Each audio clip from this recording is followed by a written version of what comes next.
चलो स्टार्ट करें। Work power, sorry, motion in straight line पढ़ रहे थे, motion in 1D।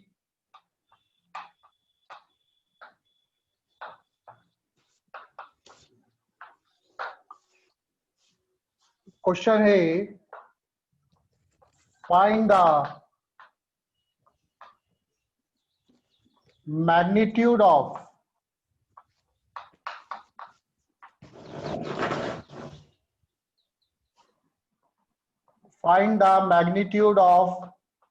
average acceleration of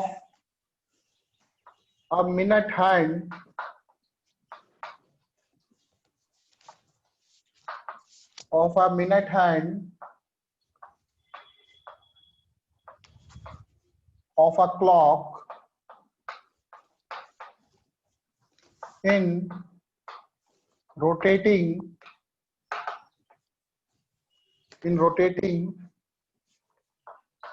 pi/2 angle. Length of minute hand is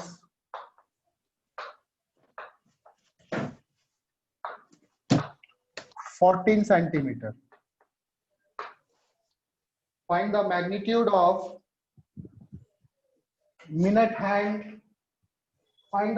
of average acceleration of a minute hand of a clock in rotating pi/2 angle. pi/2 angle rotate कर रहा है और हमें length given है कि length उसकी है 14 centimetre. तो बताओ उसका एवरेज एक्सेलरेशन कितना होगा। कैसे करेंगे? 2 मिनट का टाइम दे रहा हूं, 2 मिनट में सोच लो, फिर मुझे बताना। चलो देखो कैसे सॉल्व करेंगे इसको। कैसे करेंगे सॉल्व?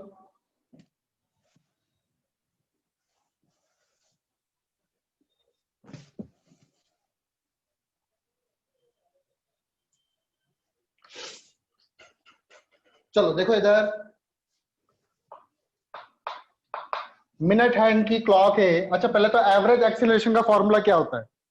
एवरेज एक्सीलरेशन का फॉर्मूला होता है, आपने सुना हो, ए एवरेज इक्वल टू होता है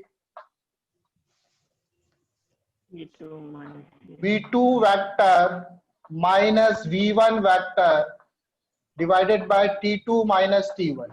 यही होता है change in velocity. Rate of change of velocity को हम बोलते हैं एक्सीलरेशन। एवरेज एक्सीलरेशन निकालना है तो कितना वेलोसिटी में चेंज होगा डिवाइडेड बाय कितना टाइम लगेगा। ठीक है, अब मिनट हैंड को देखो, ये क्लॉक है, सपोज करो आपकी मिनट हैंड की क्लॉक pi/2 एंगल से रोटेट करिए। मान लेते हैं कि मिनट हैंड की क्लॉक, सॉरी, मिनट हैंड जो है वो इनिशियली यहां पर है, तो इस पॉइंट पर इसकी वेलोसिटी किधर होगी? इस पॉइंट पे इसकी वेलोसिटी इस तरफ होगी, क्योंकि वेलोसिटी हमेशा टेंजेंशियली लेते हैं। ठीक है, इस पॉइंट पे ये वाला पॉइंट किधर मूव करने की कोशिश कर रहा है? इधर। तो इसकी वेलोसिटी यहां पर कितनी ले ली हमने? v1 ले ली। अब कितने एंगल से रोटेट कर रहा है? pi/2। तो pi/2 कहां पर आ जाएगा? जब मिनट हैंड यहां पे आ जाएगा, यहां पे इसकी वेलोसिटी किधर होगी? इस तरफ। ये हो गया आपका v2। v1 और v2 इनकी डायरेक्शन अलग अलग है, लेकिन इनका मैग्नीट्यूड क्या होगा? मैग्नीट्यूड सेम होगा। डायरेक्शन v1 की डायरेक्शन अभी i कैप की तरफ है और v2 की डायरेक्शन अभी -j कैप की तरफ है। ठीक है, तो सबसे पहले तो इसकी मैग्नीट्यूड निकालो। तो मैग्नीट्यूड कैसे निकालेंगे?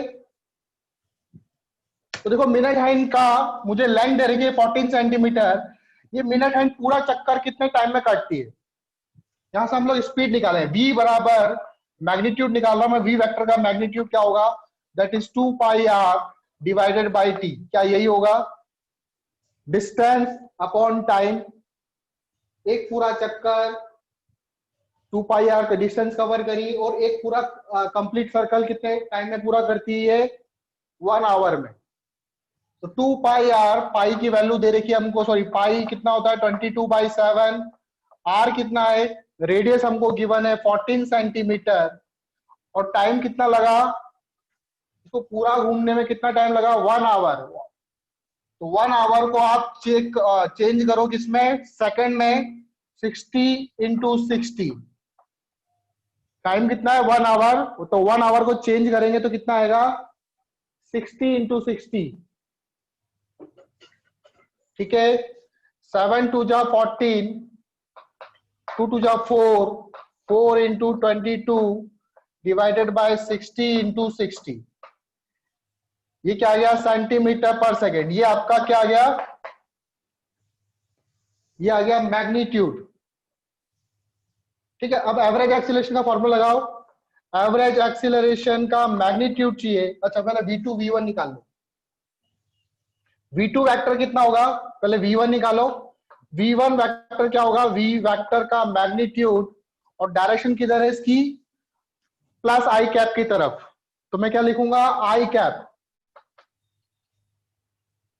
और v2 की डायरेक्शन क्या है, v2 equal to v vector, और डायरेक्शन किधर है, नीचे की तरफ। तो मैं क्या लिखूंगा minus j cap.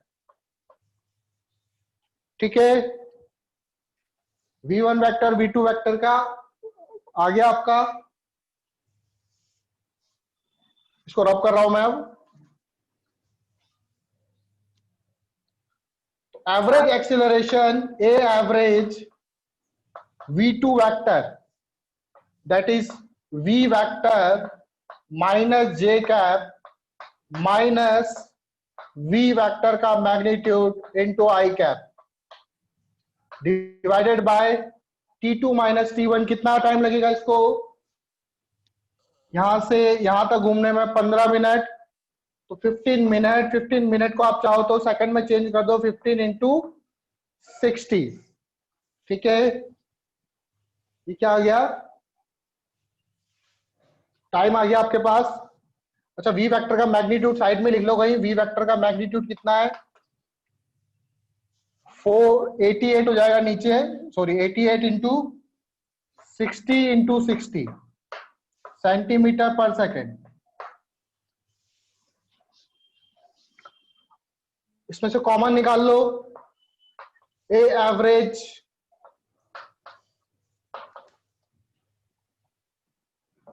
v vector अंदर आ जाएगा माइनस जे कैप माइनस आई cap divided bye 50 into 16, sorry 50 into 60। हमें क्या चाहिए इसका, हमें चाहिए इसका मैग्नीट्यूड। v वेक्टर की वैल्यू रख दो, a 88 divided by 60 into 60 minus j cap minus I cap into 15 into 60। ठीक है, ये आ जाएगा आपका एवरेज एक्सीलरेशन सेंटीमीटर पर सेकंड स्क्वायर। लेकिन हमें क्या पूछा उसका, हमें पूछ रहा है कि इसका मैग्नीट्यूड कितना होगा एवरेज एक्सीलरेशन का। तो मैग्नीट्यूड कैसे निकालते हैं, ये वेक्टर फॉर्म में आ गया आपका। मैग्नीट्यूड कैसे निकालेंगे,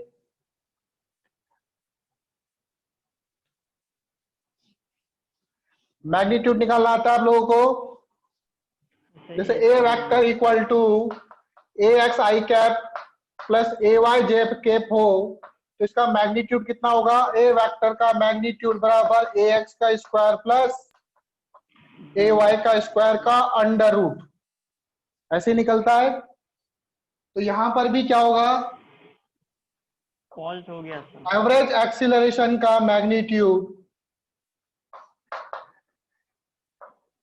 88, 16 का क्यूब कर देता हूं, 60 का क्यूब इंटू 15। ठीक है, का स्क्वायर प्लस 88 60 का क्यूब इंटू 15 का स्क्वायर। आप जब इसको मल्टीप्लाई करोगे अंदर तो यही आएगा। ठीक है, तो देखो सॉल्व करो इसको, कितना आएगा, एवरेज एक्सीलरेशन 88 नीचे आ जाएगा 60 का क्यूब इंटू 15 अंदर आ जाएगा √2 सेंटीमीटर पर second square. This is the average acceleration. ये एवरेज एक्सीलरेशन का मैग्नीट्यूड होगा। आई बात समझ में?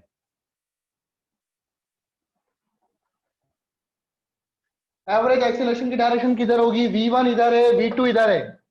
एवरेज एक्सीलरेशन किधर होगा?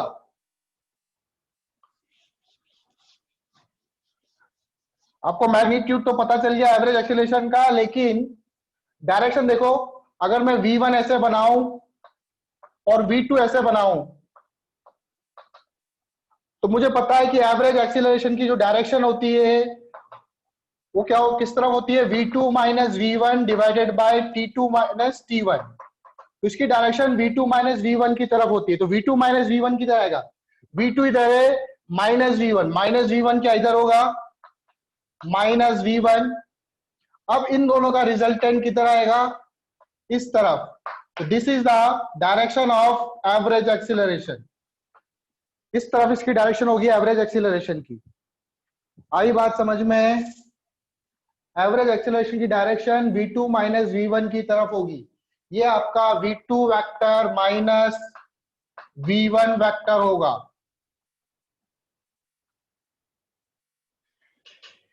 ठीक है, चलो अब हम पढ़ते हैं आगे।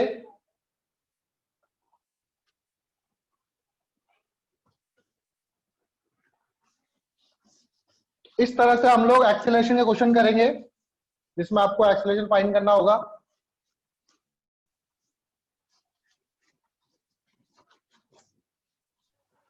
अब दो केस लेते हैं।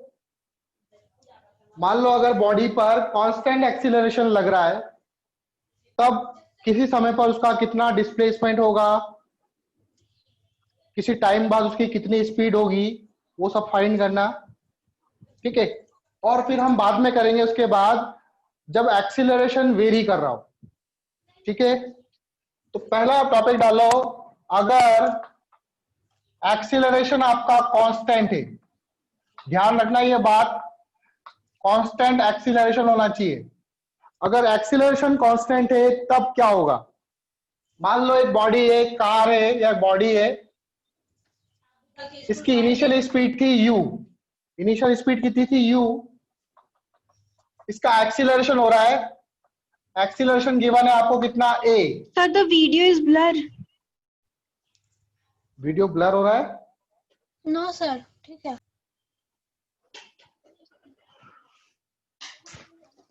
मान लो कोई बॉडी है, एक बॉडी है, इनिशियली ये मूव कर रहा है इस तरफ, कितनी वेलोसिटी से? u वेलोसिटी से मूव कर रहा है। इनिशियली वेलोसिटी गिवन है कितनी? u। इसका एक्सीलरेशन भी गिवन है, एक्सीलरेशन कितना है? a। एक्सीलरेशन भी इसी तरफ है, तो इसकी स्पीड वेलोसिटी बढ़ेगी घटेगी? एक्सीलरेशन भी इस तरफ, इनिशियल वेलोसिटी भी इस तरफ, तो वेलोसिटी बढ़ेगी या घटेगी? बढ़ेगी। वेलोसिटी क्या होगी? बढ़ेगी। अगर एक्सीलरेशन और वेलोसिटी सेम डायरेक्शन में है तो वेलोसिटी क्या होती है? बढ़ती है। तो बॉडी जब यहां पर पहुंच जाएगी तो इसकी वेलोसिटी होगी मान लो v। यहां से लेके यहां तक इसने डिस्टेंस ट्रेवल करी, मान लो सपोज करो s, और इसको टाइम लगा, यहां पर कितना टाइम लगा? मान लेते हैं t समय लगा। u वेलोसिटी थी, a एक्सीलरेशन था, t समय बाद उसकी वेलोसिटी होगी v, और कितना डिस्प्लेसमेंट हुआ उसका? s हुआ। अब इन सबके बीच में क्या रिलेशन है वो सब निकालेंगे, उन्हें बोलते हैं इक्वेशन ऑफ मोशन। ठीक है, क्या बोलेंगे? Equation of motion.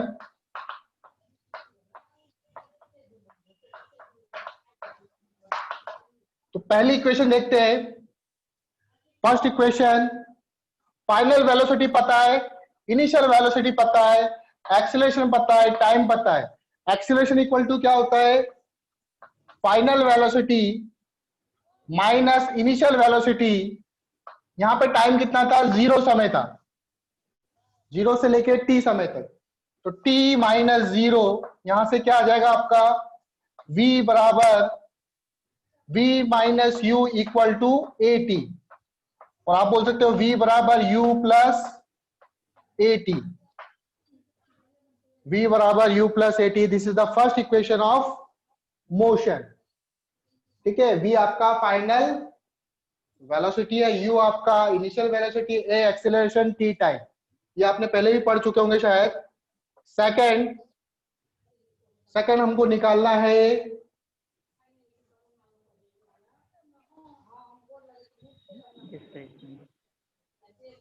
हमें निकालना है s बराबर you T plus half A T square. अब देखो वो कैसे आएगा, तो देखो याद रखो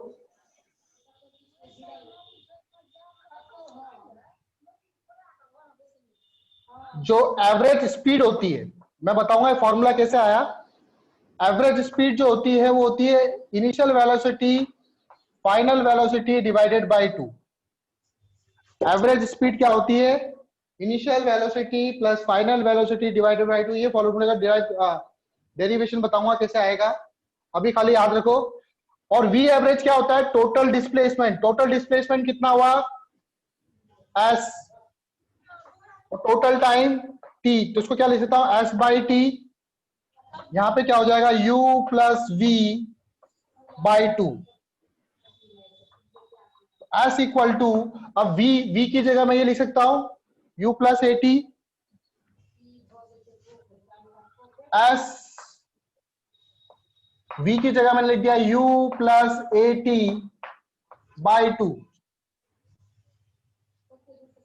यहां से सॉल्व करो, इसको क्रॉस मल्टीप्लाई करो, s इज इक्वल टू हो जाएगा 2u plus A T into T divided by 2। ठीक है, स्प्लिट कर दो, t को मल्टीप्लाई कर दो तो इधर आ जाएगा U T plus half A T square. s बराबर क्या आ जाएगा, U T plus half A T square. This is the second equation of motion, s is equal to U T plus half A T square. Now अब आते हैं हम लोग third equation पर। थर्ड इक्वेशन होती है v square minus U square equal to 2as। देखो वो कैसे आएगा,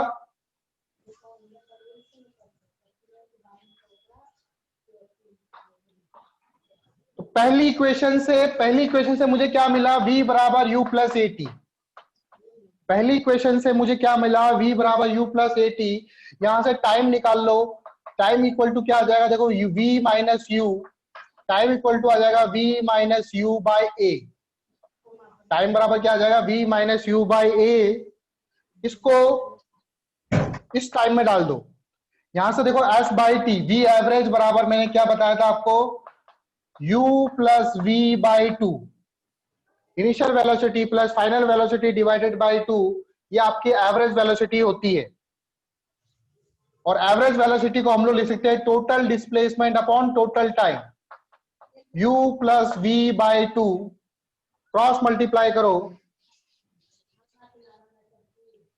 क्रॉस मल्टीप्लाई करेंगे, s बराबर u plus v by 2 into T.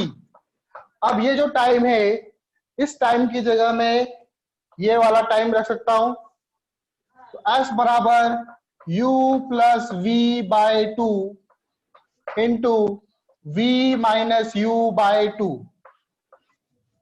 Sorry v minus u by a है, यहां पे 2 नहीं है। तो ऊपर देखोगे आप लोग u v प्लस यू और v माइनस यू, एक फॉर्मूला बन गया a plus B A minus B. तो a plus B A minus B कौन किसका फॉर्मूला होता है, that is a square minus B square, a square minus B square होता है। तो ये s इक्वल टू हो जाएगा v square minus U square divided by 2a। Cross multiply कर दो, v square minus U square equal to हो जाएगा 2as। This is the third equation of motion. ये सारे फॉर्मूला आपको याद रखने हैं। v square minus U square equal to कितना आया, 2as। और कोई फॉर्मूला है क्या? एक फॉर्मूला और है।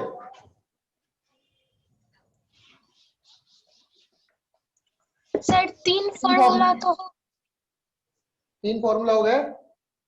3 फॉर्मूले तो आप लोग पढ़ चुके थे, ठीक है। चौथा फॉर्मूला, मुझे पता है S बराबर होता है ut plus half AT square. This is the second equation of motion. S is equal to होता है ut plus half AT square. और मुझे ये भी पता है कि V बराबर होता है u प्लस AT। V बराबर क्या होता है? u plus AT। यहां से u निकाल लो। u क्या आ जाएगा? यहां से u इक्वल टू आ जाएगा v माइनस AT। इस u को उठा के यहां पे डाल दो। इस u को उठा के यहां पे डाल दो तो s इक्वल टू क्या हो जाएगा? v minus AT into t plus half AT square. ठीक है, मल्टीप्लाई करो अंदर। s बराबर vt minus AT square plus half AT square. S equal to क्या हो जाएगा? देखो, minus AT square plus half AT square. Minus AT square plus half AT square को सॉल्व करेंगे, कितना आएगा? That is minus half AT square आएगा। तो VT माइनस 1/2 AT स्क्वायर। ये एक नया फॉर्मूला बन गया आपके लिए शायद, जिसको आप पहली बार देखोगे। यहाँ पे V क्या है? Final velocity. अगर आपको फाइनल वेलोसिटी भी पता है, एक्सीलरेशन पता है, तो भी आप डिस्प्लेसमेंट निकाल सकते हो। तो भी आप क्या निकाल सकते हो? डिस्प्लेसमेंट निकाल सकते हो। S बराबर VT minus half AT square. चलो आगे देखो। अब S बराबर VT minus half AT square. और क्या फॉर्मूला है? तो S के दो फॉर्मूला है। S बराबर UT plus half AT square होता है और S बराबर VT minus half AT square होता है। अगर मैं इन दोनों इक्वेशन को ऐड कर दूं, क्या हाफ AT स्क्वायर और minus half AT square cancel out हो जाएंगे? अगर दोनों इक्वेशन को ऐड कर दूं मैं, यस सर। तो एक और फॉर्मूला बन जाएगा हमारे पास, that is fifth equation of motion. क्या बनेगा? देखो, S बराबर VT minus half AT square. तो ये कैंसिल हो जाएगा, दोनों को ऐड कर दो, जो जाएगा 2S। इधर क्या हो जाएगा? U plus V into T। तो यहां से S आ जाएगा आपका डिस्प्लेसमेंट।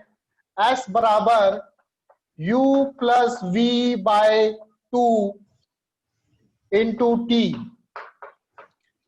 तो डिस्प्लेसमेंट, आप अगर आपको एक्सीलरेशन नहीं पता है, आपको इनिशियल वेलोसिटी, फाइनल वेलोसिटी और टाइम पता है, तो भी आप डिस्प्लेसमेंट निकाल सकते हो। U plus V by 2 into T। आई बात समझ में? ये आपका फिफ्थ इक्वेशन बन जाएगा।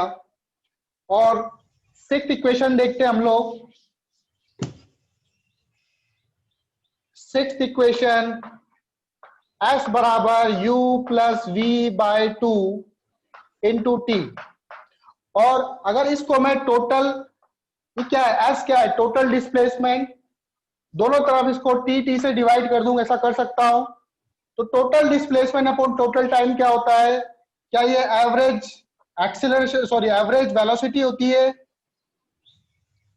Total displacement upon total time taken, क्या ये एवरेज वेलोसिटी बन जाएगा? तो ये एवरेज वेलोसिटी बन गया। V D से T डिवाइडेड कट गया, यहाँ पे आ जाएगा U प्लस V बाई 2। मैंने आपको बताया था ये कि V एवरेज बराबर होता है U प्लस V बाई 2। तो ये यहां से आया, V एवरेज जो है वो यहां से आया। क्लियर? क्लियर। Yes sir. ठीक है। तो जनरली वैसे 3 इक्वेशन होती है मोशन की, हमने 3 और बना दी।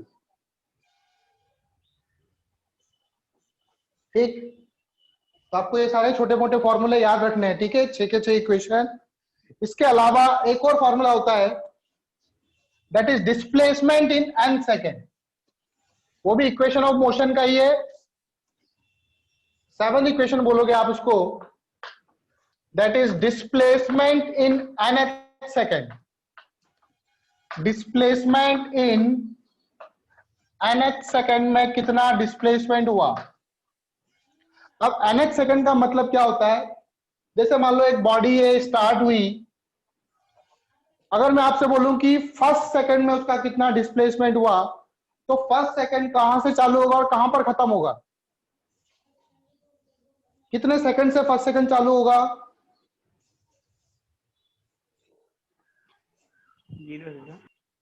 0 से लेके 1 सेकंड तक फर्स्ट सेकंड चालू होगा। अगर मैं बोलूं फर्स्ट सेकंड में कितना डिस्प्लेसमेंट हुआ, तो फर्स्ट सेकंड की स्टार्टिंग कहां से करोगे आप, 0 सेकंड, जहां से स्टार्ट हुआ 0 से लेके 1 सेकंड तक। अगर मैं बोलूं सेकंड सेकंड, तो 1 से लेके 2 सेकंड तक। अगर मैं बोलूं थर्ड सेकंड, हाँ बेटा। सर माइनस में नहीं ले सकते हैं? किसको माइनस में, टाइम को? सर डिस्प्लेसमेंट जो सर मतलब अपोजिट डायरेक्शन में तो माइनस में होता है ना सर, 0 से -1 नहीं। 0 से -1, 0 से -1 का मतलब है आप टाइम, यहाँ पर टाइम ले रहा हूं बेटा मैं। टाइम कभी भी नेगेटिव नहीं हो सकता, ठीक है, अभी तक तो पॉसिबल नहीं है टाइम नेगेटिव में, क्या पता आने वाला टाइम में हो जाए। ठीक है, तो टाइम आपका नेगेटिव नहीं। फर्स्ट सेकंड का मतलब है 0 सेकंड से स्टार्ट कर रहे हैं 1 सेकंड तक। सेकंड सेकंड का मतलब है 1 सेकंड से 2 सेकंड तक। थर्ड सेकंड का मतलब है 2 सेकंड से बॉडी 3 सेकंड तक कितनी चली। और उसी तरह से मैं अगर पूछूं nth सेकंड का क्या मतलब है, तो आप क्या बोलोगे, nth सेकंड का क्या मतलब है, n-1 सेकंड से, n-1 सेकंड से n सेकंड तक बॉडी कितनी चली, उसको बोलेंगे हम लोग nth सेकंड। मेरी बात क्लियर है? हाँ सर। तो डिस्प्लेसमेंट इन nth सेकंड का मतलब है n-1 सेकंड से n सेकंड तक। तो मान लो एक बॉडी है आपके पास, इसकी इनिशियल स्पीड u मान लेते हैं, मूव कर रही है u वेलोसिटी से।